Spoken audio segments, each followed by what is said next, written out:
Hey, everyone. We are broadcasting live from Skyline Studios with BAM Network. And I am so excited to bring you the creative process on today. So, my name is Angie B. I am the host. And I'm a creative in every sense of the word. This is the creative process. Now, how was the creative process birthed? Let me tell you, oh my goodness, we all went through COVID-19 together. We're still going through it. I just had a lot of time to think about a lot of things. Being at home, having to stay at home, and just see people dying all around you. It was a very emotional experience. As you know, we went through it together. So just seeing people dying, and I started thinking about purpose, and I started thinking about what if it was my time to go. It was so uncertain. We didn't know who was going to die or who actually had COVID-19. So I thought about what would happen if it was my turn to go. What about all of those creative ideas, all the purpose, all the goals, all of my dreams? They would die with me. So I made a pact with God. I said, God, if you allow me to survive this thing, I'm gonna birth these things, these ideas that run through my head all day, the things that I sit on, the things that I write down in my notebook or on my MacBook. All of these ideas, I'm about to just launch them. So that is how the creative process was born. What is the creative process? It is a series of candid conversations with other creatives like myself. Now, creativity, I'm not going to get too much into it, but it's a rainbow and it's a huge spectrum.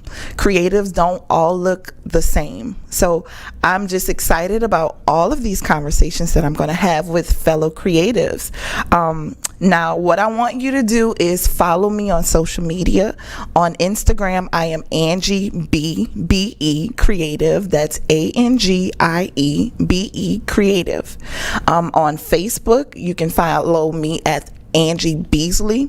And then I have a business page. Go follow and like it. It is Angie B Creative. Okay. Last thing, I have a website. Visit angiebcreative.co. Just check it out. Go and see what I have to offer. Now, enough about me. Let's talk about my creative guest. I'm going to start off by reading his bio. And his name is Jared the Dreamer. Now, he's an author, CEO, and executive director. Jared R. Green, also known as Jared the Dreamer, was born in New Orleans, Louisiana, and raised in the historic Lower Ninth Ward. Jared has received a proclamation from the city council, donated well over 1,000 copies of his book to undeserved youth. He met President Barack Obama. How exciting. Has been featured in various local and national media outlets and so much more. My goodness. Jared is the founder and executive director of Sunny with a Chance of Love. It's a nonprofit organization with the mission to invest in the residents of New Orleans, using love as the foundation that carries each of the organization's initiatives and programs. Along with the nonprofit, he is a community advocate. I know that to be true. A motivational speaker. He motivates me every time we talk, every single time. And a self-published author of the growing and popular children's book, There's a Creature in My Belly. Jared's influential reach has made over 2 million impressions that expands well beyond New Orleans, Louisiana. Jared the Dreamer envisions a city that creates innovative social and economic change and is the pioneer of such things for cities all around the country. He believes the future is bright and hope for the future of people all around the city is even bigger and brighter. Jared, what's going on, friend? How you doing? How you doing, my brother? I'm doing good. You looking good. I appreciate it. I like this hair, this change. New year, new me. New month, new me. Come on. This year been something else, like you were talking about. It has. But I'm happy to be here. So I'm so glad to have you here. So I'm not gonna wait too much longer because I'm excited about what's about to happen. So I'm going to start off with the question that I ask every creative that comes on to the creative process. How do you, Jared the Dreamer, define a creative or creativity? Whew. Wow, that's the initiation question. Yes. How do I define a creative or creativity? I think that creativity or a creative person, or if that's what I may say, just knows no boundaries. I know if I would describe it, I would describe it as almost like liquid, something that can fit any place and into anything. And if you put it in something that's big enough, it can even spread that far, which means that there's no limit to what there's no limit to where what you can create can go. So creativity is all about what you feel, what you think, and what comes from the inside of you. And so I would say that it is a boundless, boundaryless, if that's even the word, spirit. We're going to make it a word today. It's a word today. We're going to stamp it right now. And so I guess that's what I would say a creative is somebody that can manifest their vision. And whatever that is, there can't be a real limit or a lock on what that is. Absolutely. So that's what I would say. I love that. And I like to think that creativity is more than what we think about when we say the word. When we say what is a creative, we automatically go to the arts and performances. We think about actors. We think about singers. We think about musical theater and poetry and everything. But creatives and creativity is like a rainbow, I like to say. Yeah. And there are many different colors and spectrums to creatives and creativity. Yeah. So thank you for that beautiful definition. Now let's talk about this. Why do you call yourself Jared the Dreamer? How did that name come about? I should have got a list of questions. This is going to be interesting. Why do I call myself? It's a candid conversation. It's a candid conversation. I call myself the Dreamer, I think, because at one point I couldn't dream. So what I say by that is, of course, there's the dream that we think about when we go to sleep at night. But then there's also the daydreamers. There's so many variations. So when I think about dream, I think about vision. So at one point in my life, a few years ago, I couldn't see how to get there from here in that moment. And so being a visionless and dreamless person, that disturbed me, and that caused a series of things. But slowly but surely, I fell into depression. And so, of course, the specific actual name, the Dreamer, was an idea that I had. My story, I feel as though, relates a lot to Joseph in the Bible, and a lot of people in the movies and in storytelling call him Joseph the Dreamer for a variety of different reasons. God has blessed me with a variety of different gifts, and maybe or maybe not, we may not go into that right now, but a wise man once taught me, though, that you're not who you say you are, you who everyone else say you are. So that's not really measuring your success on anybody's ruler, because you don't want to do that.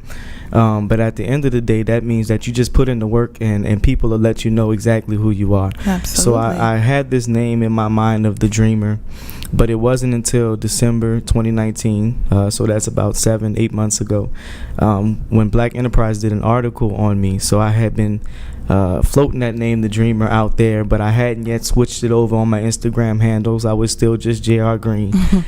But without me necessarily sending this name to them, the article said the Dreamer sets his sight on New Orleans as a nonprofit founder. And so I was in Portland at the time, Oregon, The mayor's office had sent me out there for some classes and to do some training on how to actually measure impact, which is something that I was extremely interested in and had been asking God to reveal to me. But upon seeing that name, ever since then, I've become the dreamer. So I wasn't a dreamer until I was able to manifest my vision, and that's how I got that name. Absolutely. Yep. Now, why were you afraid of saying that? I wasn't afraid. I'm bashful. I'm acting shy. Oh my goodness. You're not bashful. Okay, so let's move this thing along. Let's see. So tell me about your creative ventures and endeavors. I want to talk about Sunny with a Chance of Love first, and then we'll move into Dream Books Publishing LLC. Okay. So Sunny with the Chance of Love, as you read in that lovely and lengthy bio, is innovative social and economic change. So it's my brainchild. But I love movies. Animated movies are some of my favorites, and what inspired my children's book was The Lion King, and what inspired Sunny with the Chance of Love is actually one of my favorite children's books growing up was actually Cloudy with the Chance of Meatballs. And so I don't know if you're familiar with that story, but it's very imaginative of thinking about food falling from the sky. Big and meatballs. I used to want to be a scientist and inventor, and so Flint in that story invented a machine that eventually made food come to life. And so I think one day I was actually envisioning an organization to do something for the homeless, and so I've actually come up with that name probably a few years ago. Actually, in 2016, it was supposed to be the name of a program, but over time, in that creative journey, different things come up and you end up working on something else, and other things get placed on the back burner. But this name, Sunny with the Chance of Love, was birthed from that name, Cloudy with the Chance of Meatballs. Fun, creative, but it's really about just having that foundation and having that guarantee, which is the guarantee is that when I show up, when my organization shows up, the forecast is sunny with a 100% chance of love. Yeah. And that's all I really aim to want to bring. And of course, you want to always have that innovative aspect to it.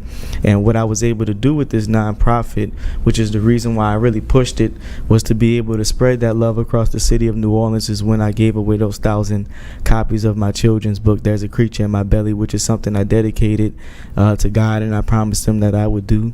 And that story is, unless you want to hear about it, is maybe for another time, but long story short, it took me a second to raise that money, but I did what I said I was going to do, and I was able to bless over actually 1,000 kids with a copy of a children's book that teaches you about the greatness that lives on the inside of every single one of us. Do you want to go into it a little bit? I don't. If you want me to go into it, I can. I can talk now. I can. So give us a snippet. A snippet. Okay, a snippet is that I kind of touched on it a little bit earlier, in which I fell into a deep depression, in which I no longer wanted to be on this earth anymore in 2017, because I could not see how to get there from here. Visions and things that God had showed me when I was young about my potential of my purpose just didn't seem possible anymore. That's what I told God. I told him that I no longer wanted to be on this earth anymore. He told me it wasn't my time, but if I would just get up and keep going, that he would show me better than he can tell me. He also had this question for me of what am I willing to do now that I wasn't willing to do before to get to where I need to go. And so long story short, I ended up getting up from that moment and writing the words to that children's book actually within 30 minutes. And so from that point on, I actually thought that I would end up leaving that book behind for my son, which it wasn't a book, it was just words. So in that moment, that's when the Spirit also began to talk to me and said, well, you're still not done. You got to walk this book out. And so I said, okay, I don't even know how to do that. But it took me a year and 3 months, and then I ended up I can't make it up. Having to raise money just to finish creating the book, having help along the way from different people who came into my life and assisted me over different humps and hurdles. I remember November of 2018, I had a fundraiser, my first ever fundraiser at Cafe Dauphine in the Lower Ninth Ward. Your stomping grounds. And my stomping grounds, my favorite restaurant in the whole wide world. I had a big help and a big push from my friend Brandon Armont with BAM Communications. Of course, helped me do something that I had never done before, and of course many others. It would take me a while to list that name of names, all those names of people that really assisted. But I packed that the whole community. The whole community. I packed that room, the whole Jared the Dreamer community, which is what I would soon find out because it's people that really love me. But I packed out that restaurant, and that was fun and that was exciting. But I only raised about, say, $364 that night. I needed $5,000 to be able to gift 1,000 kids with a copy of my book. The next day, I was set up. Previously also with a big help to people around me to be able to get a proclamation, but it was a special presentation, and thanks to Cindy Nguyen, the councilwoman of District E, yes, and also Kristen Palmer, the councilwoman of District C, just so happened to have this proclamation being hosted on the same day as a budget hearing. So it was people watching on TV for different reasons, because it's a budget hearing, but from all around the city. And during the time when I was sharing my story and I was quoting words from my book and telling them why I wanted to get this done, someone called on the phone and said that they wanted to donate $1,000 toward my initiative. What? And so that was obviously mind-blowing, and that Jason Williams told me that, Councilman Jason Williams, and then he ended up matching that $1,000. And so I said, oh wow, okay, he said that's $2,000. Wow. And then Helena Moreno actually ended up matching that $1,000. And I said, oh gosh, what's going on? And so each council person ended up pledging some monies towards it, and then Brian Egana ended up helping out with the rest of those funds that I needed. And because of all of those things happening, I raised exactly $5,000. Wow. In a matter of 24 hours. After that fundraiser, people were asking me, are we still going to give away 1,000 copies? Or are we still going to make it happen? Didn't we reach our goal? And all I could look them in their eyes and say is it's already done. And so I didn't know how it was going to already be done, but that's the only thing that would come up out of my spirit and out of my mind and out of my mouth. And so I ended up being able to print those copies of those children's book, began the giveaway around Christmas, and it lasted until about February of the next year, and I gave away over 1,000 copies of that children's book. So I'm forever grateful for that entire process and journey, because that really launched me to where I'm at today. Absolutely. You are a living example of what it looks like to take this first step in the dark. Yeah. And with your eyes closed, just feeling for it. Not knowing what's going to happen, but just knowing that it's going to happen some kind of way. Yeah. And it has to, because I had already told people. So I'm like, it had no choice. You're going to show up, God, now it's a great time. Right now, like literally. Goodness, I know that you all are inspired and being touched by Jared already. I just want you to visit jaredthedreamer.com in your spare time. Not right now, but follow him on Facebook at Jared the Dreamer. Also, Sunny with a Chance of Love, and we're gonna have the slide up. And also Dream Books Publishing LLC, and the same handles on Instagram. So let's get back into this interview. So now, you mentioned a bit about the books and everything. Tell us about Dream Books Publishing LLC, and then we're going to start talking about that book you wrote. Okay, that sounds great. So Dream Books Publishing LLC, when you're a self-published author, there's a variety of different ways that you can go about that process. At that time, I chose a company to help me print and handle my print on demand. But when you have that self-ownership and you consider yourself as independent, I might say, eventually you want to become as official as possible, and so that means that you gotta pay taxes. So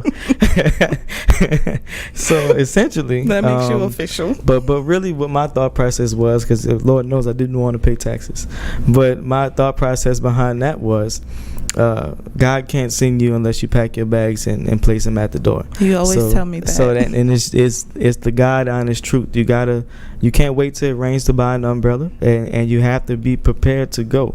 You can't wait until it's time for the plane to take off to want to start packing your bags. It just doesn't work like that. There's a process to everything under the sun, and I won't go too much into seed planting and all the rest of that things, but everything has a timing. Timing is almost everything. See, I get to hear all that good stuff. So every day, because we got some things we're working on right now.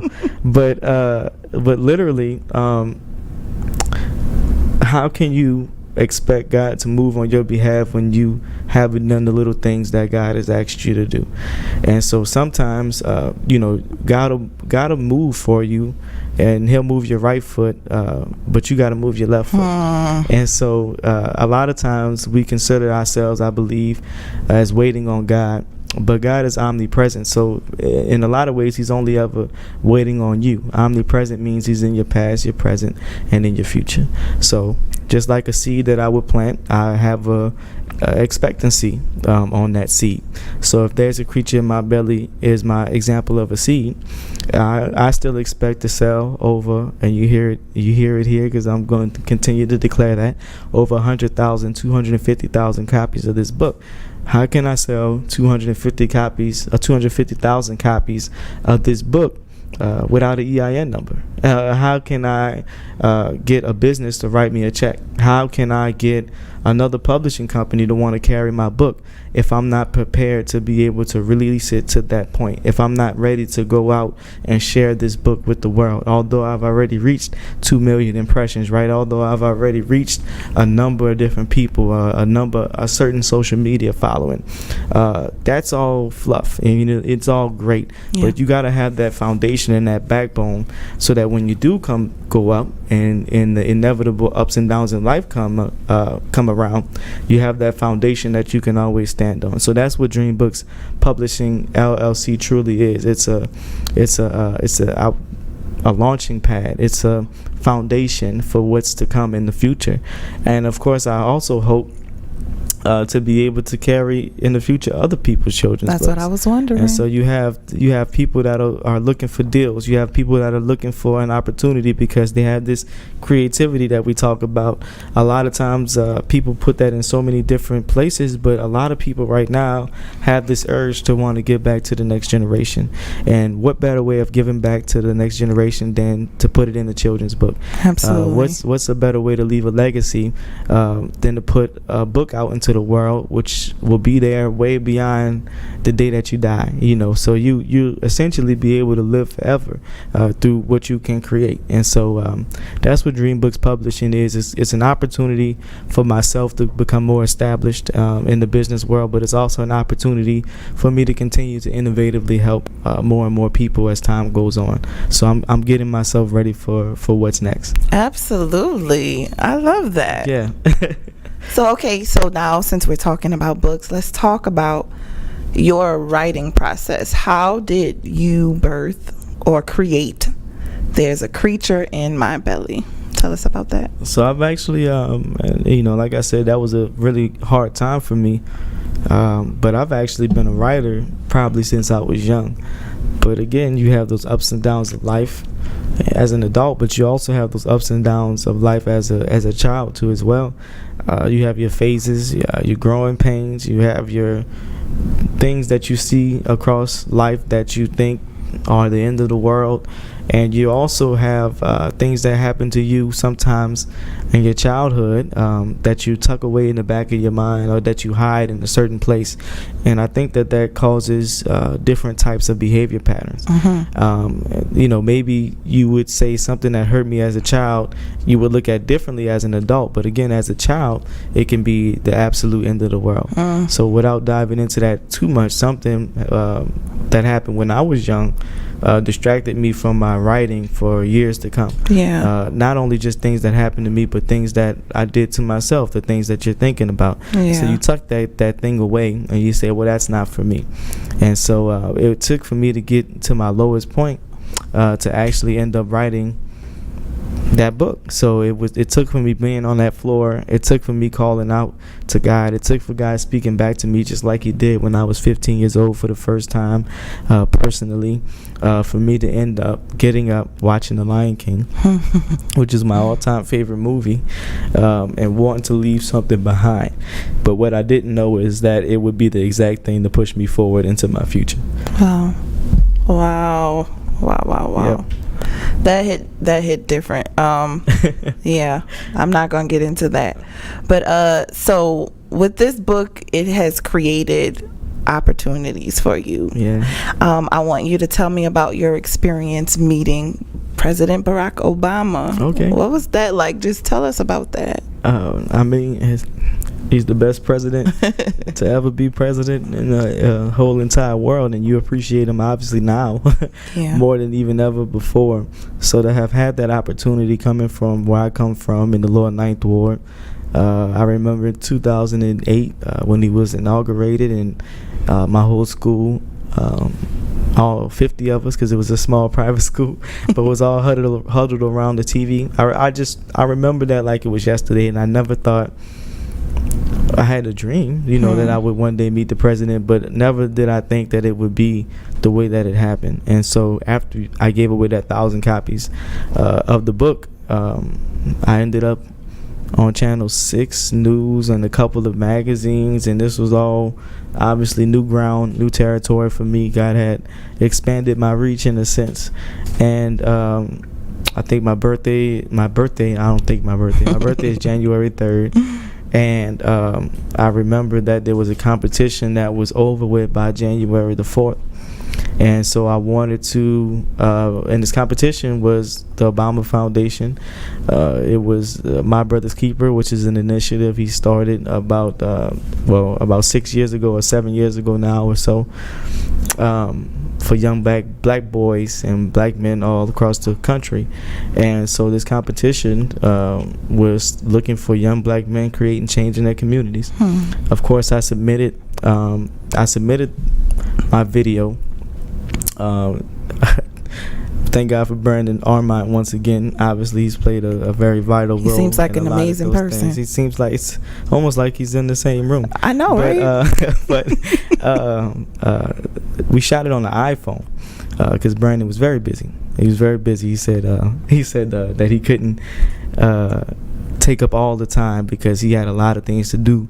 But he, even in the midst of that, he said, I'll give you some time, which time is the most valuable thing obviously in the world, because it's the one thing that you can lose and you just can't get back, and so I'm grateful for that time, because I'm almost like sometimes a little bit spoiled with my vision, because it was supposed to be like 30 minutes that he had. I know, but I stretched it out into about an hour because we had to do a number of different takes of this video.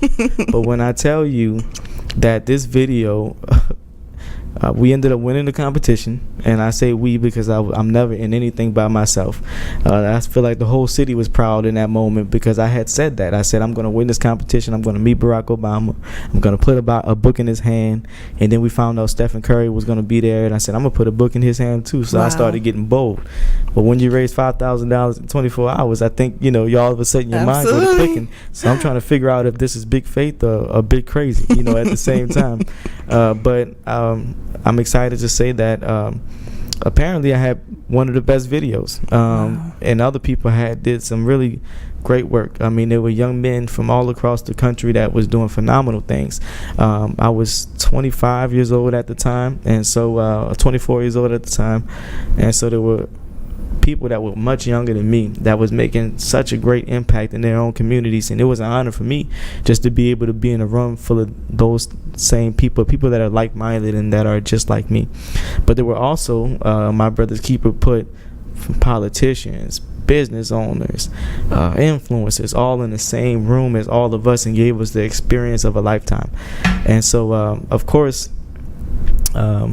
when I got out there, which was very interesting, there were a lot of people who already knew who I was, and that's when I knew there was something a little bit different about what was going on. Because not only did I say it, and this was my first time ever flying, so I had never flew in a plane before. So you had all these different aspects of it that I'm trying to take in, and God had also told me to bring about 25 books out there to Oakland with me and make sure that I give them away.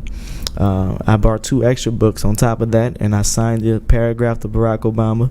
I signed a paragraph to Steph Curry, too, as well. And again, Barack Obama is a great man, a very honorable man, and just being in his presence at any point is a life-changing opportunity that you can't come back from.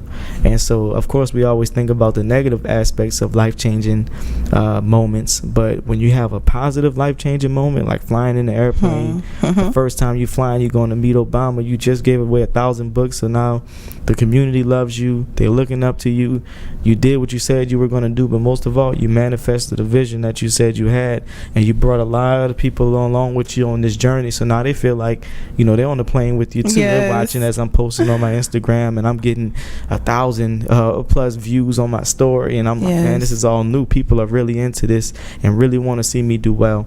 And so, long story short, though, I ended up, I think it was the last major event of the week, because we were all out there for about 4 or 5 days or so.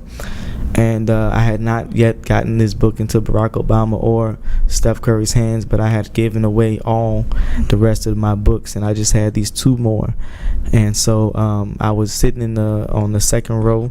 As it turned out, you can't make this up, but Barack Obama and Stephen Curry ended up being on the stage at the exact same time. So I'm like, okay, all right, well, here we go then. Here we go.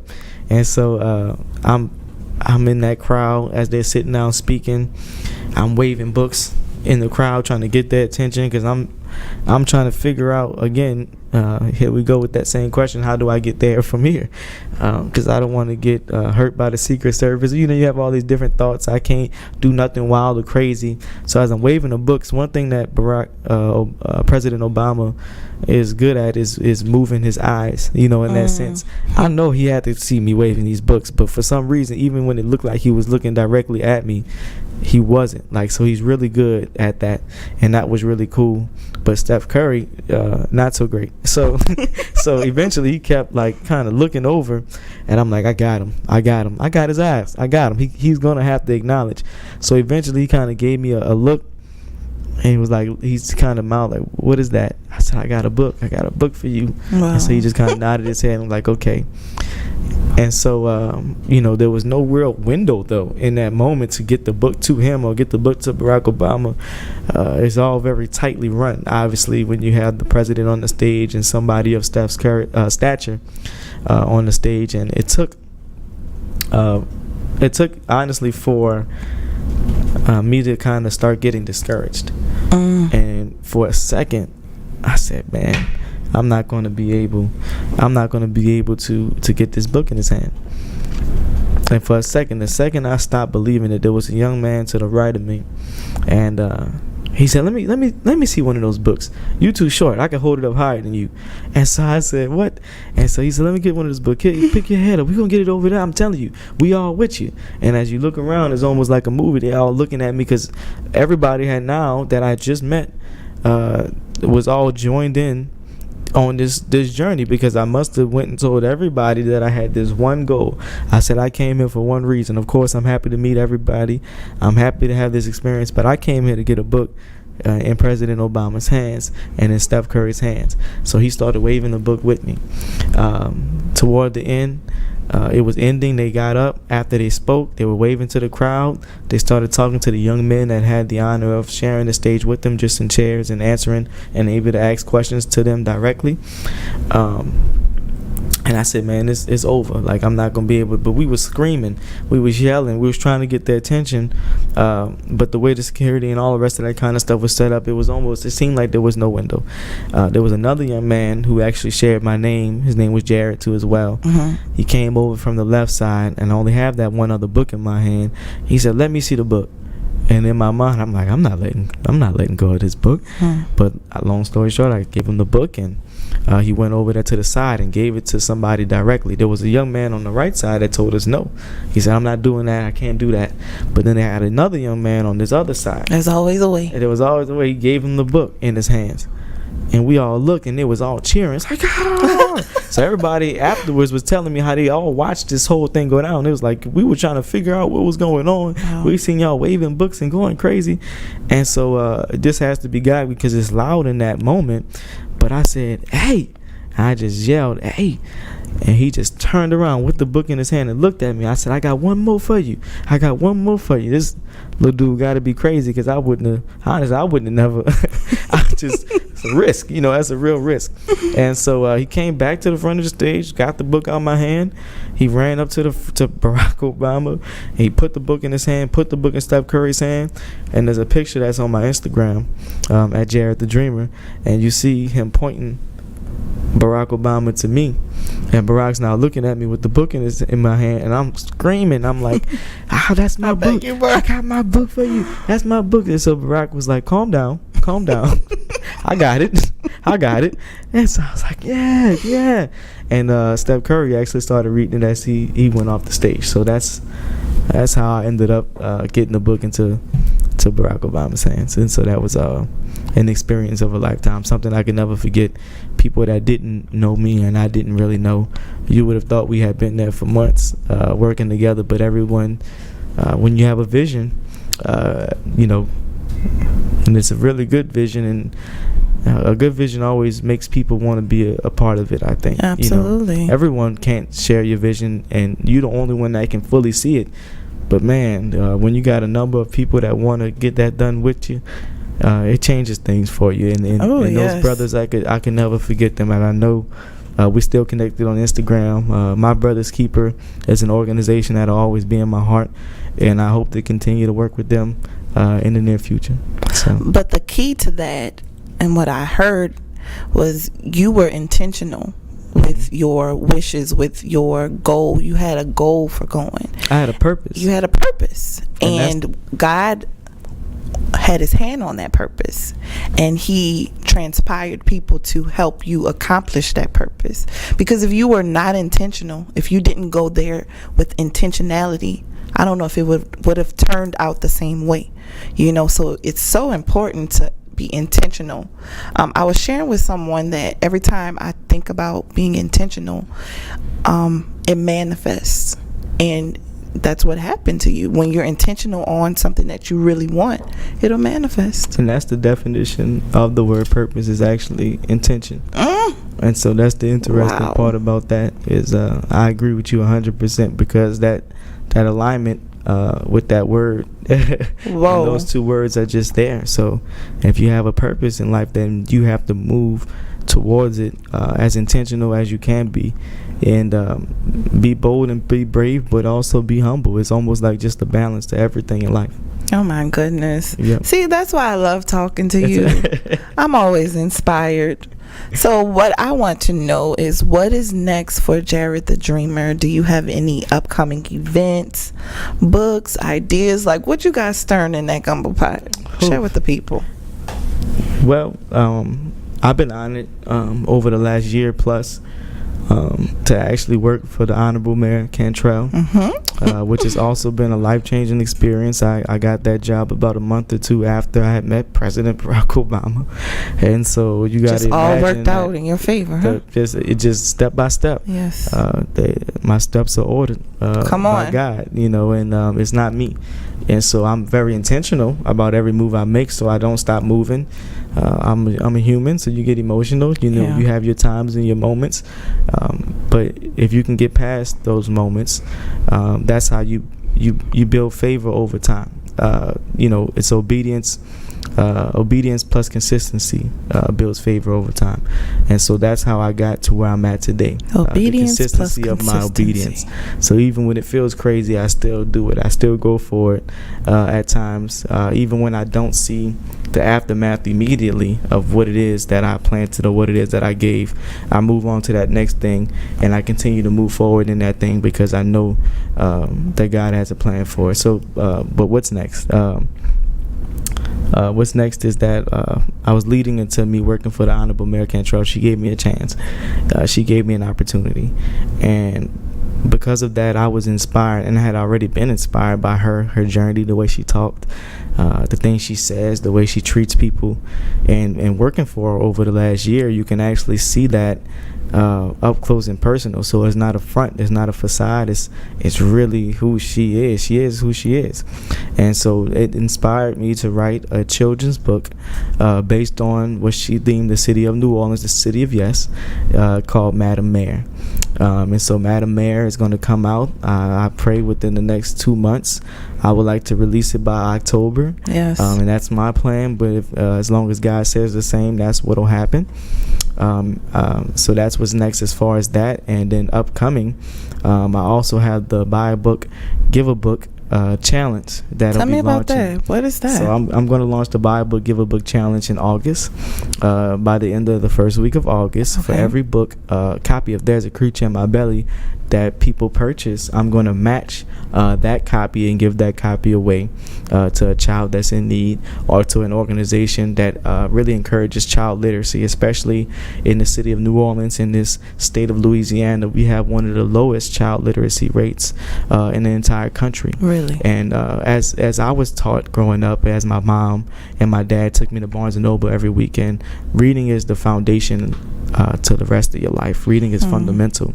And from 0 to 5 years old, 95% of your brain is actually fully developed. So what happens when you don't introduce the gift of reading to a child? What happens when a child can't read at a very young age? It affects them in all of the aspects of life.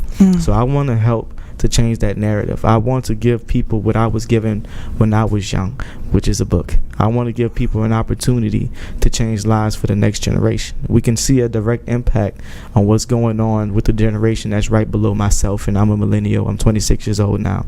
But one thing that I will say is that hurt people hurt people. And so a lot of young men and a lot of young women today are hurting. And I refuse to turn my back on those young men and women who we failed as a society to really give what they needed to be able to survive in today's world. And so how do we do that? We got to start from the ground up. We got to create a difference there. And then we also have to create a difference in the world that's around them. We have to be able to help change their environment, change what they see, change what they're learning, change what they know. And also you got to have something in hand. So that means you got to have opportunity. And so if you never give a child or a young adolescent or a teenager that opportunity, then you lock the doors to their success in the future. And as we know, success is not defined by the consumer, and you should not measure your success on anyone else's ruler. Okay. And so that's why I want to start this campaign, this challenge, to be able to give back to my city, but hopefully, and I pray and I dream that this initiative will continue to grow across the country. And so there's no limit to how many books that I'll match. If y'all buy 250 copies, I'll give away 250 copies. If you buy 1,000, I'll give away 1,000, and it goes on from there. And so that's a big reason why I'm doing the Buy a Book, Give a Book challenge. And I'm starting with my book, but with my company Dreams Books Publishing, with my nonprofit Sunny with the Chance of Love. But I hope to spread this innovative change, this innovative love, this foundation of reading across the country eventually. But we're going to start right here at home in the city of New Orleans. And so that's what that challenge is. So how, if I wanted to buy a book, or I wanted to, give to this initiative, where could I do that? You can go right to jaredthedreamer.com. I have my LLC now, so I'm gonna pay my taxes. No, Official. but seriously, so I'm extra. You got to be prepared. And so, of course, the first time I did the 1,000 copies, I went through just my nonprofit and I raised the money and did those things. But this time, one of the things that didn't sit all the way right was that I knew how my life was impacted, and I can tell you that 1,000+ lives were impacted by that book. But a great initiative involves more than just yourself, because it's not just about you. Absolutely. So I'm going to give as many people that want to participate a chance to have an impact on the life of a child and the impact on the foundation of a child's life. And let's just watch how these seeds that we plant at a very young age grow over time. And I guarantee you that the forecast will be sunny with a 100% chance of love, and that these kids will have books that'll be seeds in their life that will grow within them, and they will have an impact on the next generation after them, and even ourselves, because they'll be pushing our wheelchairs one day. So we want to make sure that we do better than what's been done, and so that's what I'm looking forward to. So how long does this challenge last? So it's going to last to the end of August. Okay. And so it's going to start on August the 7th, and it's going to last until August the 31st. Okay. So anybody that would love to get involved, that would want to be a part of this, they can email me at creatureinmybelly@gmail.com. They can even message me through my website, jaredthedreamer.com. That'll go to my email. And so whatever's easier for you, you can donate the books that you buy. If you would like to add on to the campaign, the more books, the merrier. You can send suggestions for organizations that I can give some books to as well. Absolutely. You can send suggestions for events that may be going on, to where there's a lot of children that would like to receive a book and hear from me. I don't mind showing up. I don't mind speaking. I have an EIM, so I might charge you now. I might not, to be honest with you, because what's more important to me, again, is that I have that direct impact on the life of a child for years and years and years to come. Absolutely. And I just want to drop that his Cash App is Jared the Dreamer. He's an amazing person, and giving into him, trust me, it's going to come back to you. He's good ground. So I have just a few more questions. I'm really enjoying this interview. I don't want it to end, but I have... Okay, this is going to be fun, y'all. So if you could choose only 2 superpowers, which superpowers would you choose? Well, my favorite superhero is the Flash. Tell me about the Flash. What is... I mean, just cool. Okay. He's cool. My favorite color was always red growing up, and he's fast. And so when I was young, I always wanted to just be super fast. And nowadays, people tell me I need to slow down sometimes. I don't. It's just a part of who I am. But now life has taught me to slow down and enjoy life sometimes. But I would definitely choose super speed. That's number one, first and foremost. What else would I choose? That's really interesting. I got you. What's the one? I guess I would want to, because I don't want to be the guy that chooses super strength or flying, because that's just so, generic. It's so generic. I would probably want to be able to read people's minds, but I got to be able, like Professor Xavier. That's what I would want. I would want my other power to be like, because he was not only was he extremely smart, that means I can know what people's thinking. And that's always something that I thought was pretty cool too as well. So I would definitely. How would you use that knowledge? Why would you ask me that? Oh. But why would you don't have to answer. You can say pass. Yeah, I'm a pass. Okay. I'm a pass. I'm definitely no. Honestly though, I would make the world a better place, because then I would answer. I would know how to change your mind into a positive direction, and so I would know your fears, for example. So I would know why are you afraid to do this, or to sing, or write a song, or to create that album, and then that means that I can tap in, I can locate I can locate what that fear is, and then I can address it, in that sense. And in a way, I think I can use that very positively. I'm still a human, so I'm sure there'll be a lot of funny aspects to that too as well. Maybe I might want to go try to win a game show. I don't know. I don't know. I'm gonna donate the money to charity because I know it's unfair. But I don't know. There's so many dope things that you can do with that, and super speed at the same time. I'd be a force to be reckoned with. Absolutely, you're already a force to be reckoned with without it. Thank you. So that's awesome. Well, look, I know you have enjoyed this episode. I have one more question for him before we leave out. I want you to take a moment, look directly at the people, and speak to the dreamers out there, the ones who have purpose on their lives, and maybe they're not walking in it, or maybe they have this idea and they just don't know how to manifest it. They have this grand vision and they just don't know where to go with it, or they don't know how it's going to happen. Just speak from your heart and speak to the people. Encourage them on today.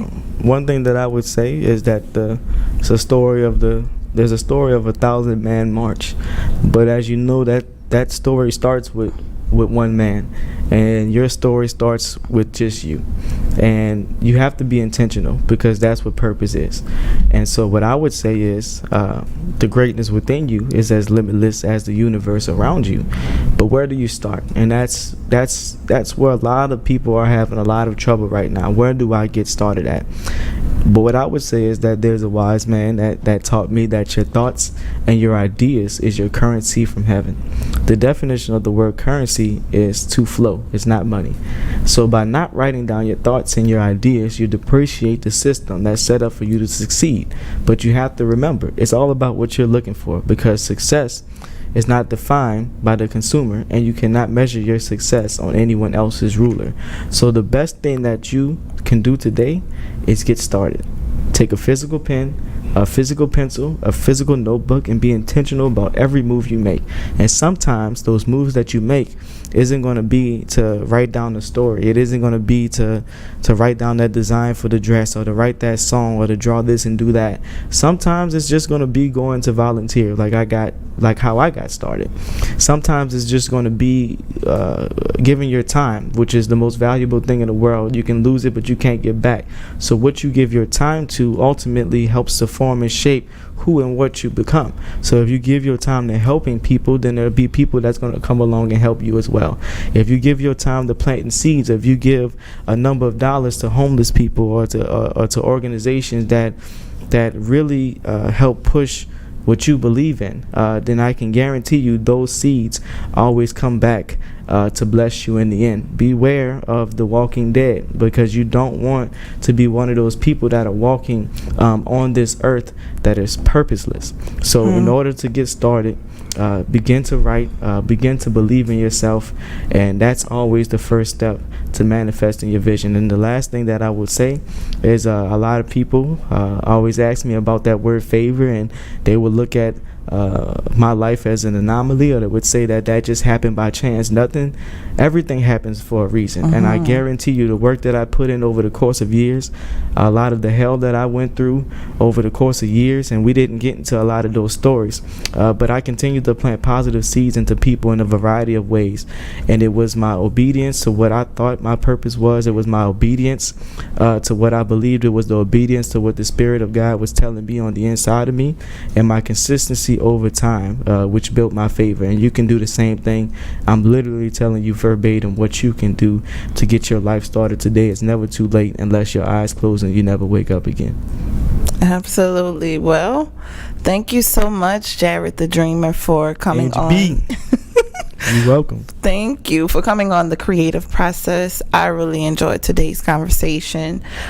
You guys, I want you to head over to jaredthedreamer.com. Just check out everything that he's doing. Stay tuned, because he's an amazing individual, and this is not the last you're going to hear from him.